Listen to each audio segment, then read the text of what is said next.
മുസ്ലിം പെൺകുട്ടികളെ തട്ടിക്കൊണ്ടുപോയി മിശ്രവിവാഹം നടത്തുന്നു. ഇതിന് പിന്നിൽ CPM ആണെന്ന് സമസ്ത നേതാവ് നാസർ ഫൈസി കൂടത്തായി തുറന്നടിച്ചു.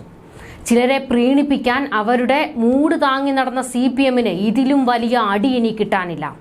സമസ്ത എന്ന് കേട്ടാലേ പിണറായിക്കും CPMനും മുട്ടിടിക്കും.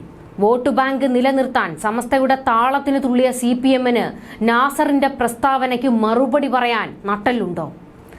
വലിയ വിവാദത്തിന് തിരികൊളുത്തിയിരിക്കുന്ന പ്രസ്താവനയാണ് നാസർ ഫൈസി കൂടത്തായി നടത്തിയിരിക്കുന്നത്.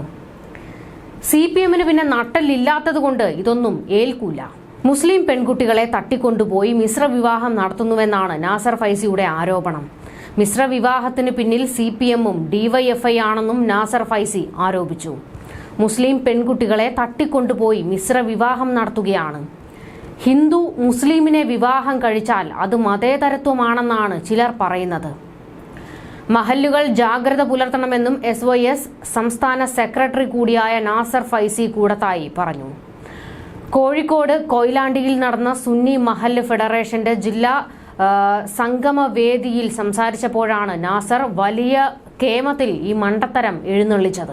സങ്കര മിശ്ര വിവാഹങ്ങളെ പ്രോത്സാഹിപ്പിക്കുന്ന ചില രാഷ്ട്രീയ കുടില തന്ത്രങ്ങൾ കഴിഞ്ഞ കുറച്ച് നാളായി സോഷ്യൽ മീഡിയയിൽ കണ്ടുവരുന്ന പ്രവണതയാണ്. മുസ്ലിമിനെ വിവാഹം കഴിക്കണമെന്നത് ഭരണഘടന അനുവദിക്കുന്ന കാര്യമാണ്. ഹൈന്ദവ സമൂഹത്തിൽ നിന്ന് വിവാഹം കഴിക്കുന്നത് ഭരണഘടന നൽകുന്ന അധികാരമാണ്. പക്ഷേ ഹിന്ദു മുസ്ലിമിനെ വിവാഹം കഴിച്ചാലേ ഭാരതീയ സംസ്കാരമാകൂ, മതനിരപേക്ഷതയാകൂ എന്നാണ് ചിലരുടെ കുടില തന്ത്രം, നാസർ ഫൈസി പറഞ്ഞു. പാർട്ടി ഓഫീസുകളിലും പത്ര ഓഫീസുകളിലും പാർട്ടി നേതാക്കന്മാരുടെ പിൻബലത്തിൽ SFIയും DYFIയും മുസ്ലിം പെൺകുട്ടികളെ തട്ടിക്കൊണ്ടുപോയി അമുസ്ലിങ്ങൾക്ക് കല്യാണം കഴിച്ചു കൊടുക്കുന്നുവെന്നാണ് നാസർ ഫൈസി കൂടത്തായി പറഞ്ഞത്. CPM മിശ്ര വിവാഹങ്ങളെ പ്രോത്സാഹിപ്പിക്കുന്നുവെന്നും നാസർ തുറന്നടിച്ചു. CPMന് കിട്ടിയില്ല, ചോദിച്ചു മേടിച്ചു. സമസ്തയ്ക്ക് വേണ്ടി വിടുവേല ചെയ്യുന്ന CPMന് ഇതൊന്നും കിട്ടിയാൽ പോരാ.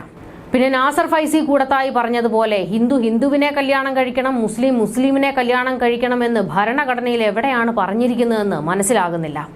ഇതാദ്യമായല്ല നാസർ ഫൈസി കൂടത്തായി CPMനെതിരെ രംഗത്ത് വരുന്നത്. മുൻപും സമാന വിമർശനങ്ങൾ ഉന്നയിച്ചിട്ടുണ്ട്.